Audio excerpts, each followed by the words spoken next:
Well, Resource Recovery's mission is to provide safe, environmentally compliant, clean, and affordable solid waste and recycling services to the Rhode Island community. When we put our trash on the curb and a sanitation worker collects it, it just kind of disappears, right? It goes away, but away is a real place, and that's where it's coming. It's coming to Resource Recovery. So we have 5 operations at our facility. We have our central landfill, we have our materials recycling facility, our leaf and yard waste composting operation, our small vehicle area, and our eco depot for household hazardous waste. And so we provide those services to the Rhode Island community. Daily, we could see anything from, regular household trash all the way to some special waste that we may have to bury in the landfill. As far as organics go, we take all the yard waste, leaf, green waste, so to speak, and we'll process that and we turn it into compost. Grass clippings, in the fall, the abundance of leaves that you have, twigs, branches, things like that. You can bring them here and you can have them diverted from going to the landfill and then create compost, which is such a wonderful material that offers so many environmental benefits. I believe this year we sold 70,000 processed yards of compost. The demand increase for compost has gotten more and more every year as people become more educated about soil life and soil activity within what they grow, which I think is great. Soil degradation is a big problem we're going to be facing in the next 10, 20, 30 years. It causes soil erosion, water loss. Behind me here is our green waste inbound receiving area. This is where we process about 40 to 50,000 tons of green waste that we receive here from our community and some commercial haulers. Majority of stuff that we do accept here would just be the typical yard waste.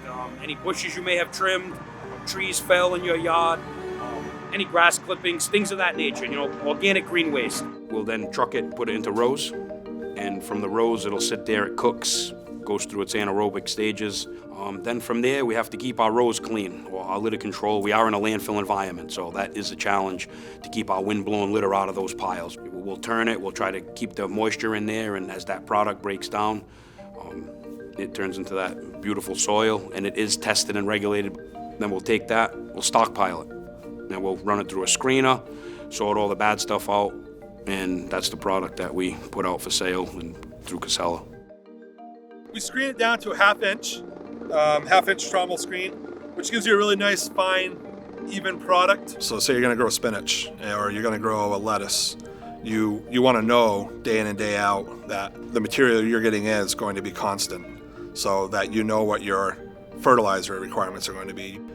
Years ago, this stuff would have just been put in the landfill and wasted, and it would have filled up the space and they would have to go make another one or ship it somewhere else. We anticipate that the landfill is going to reach capacity in 2040. That may seem far away, but it's really not, right? Time goes by pretty quick. And the landfill is an extremely valuable resource to Rhode Islanders. Definitely going to be pressure on the state's end for us to make sure that this facility is run in the most efficient way. But like you said, with the public also, it's a team effort. It has to be collaborated, because if they dirty up the recycle and it ends up here, it has to be rejected from this building, and then it ends up in our landfill anyway. It can feel complex at times, right? There are thousands of items that exist, and we're just trying to help people simplify that a bit and figure out what they can actually do with their stuff and properly dispose of that waste. What the future looks like is what it should look like is everybody doing a little bit more, educating themselves just to keep that life of the landfill here, because landfills aren't really, they're not a bad thing, but they're not a good thing either. Rhode Island Resource Recovery was nominated for the Sustainability Award because of their actions that they take day in and day out.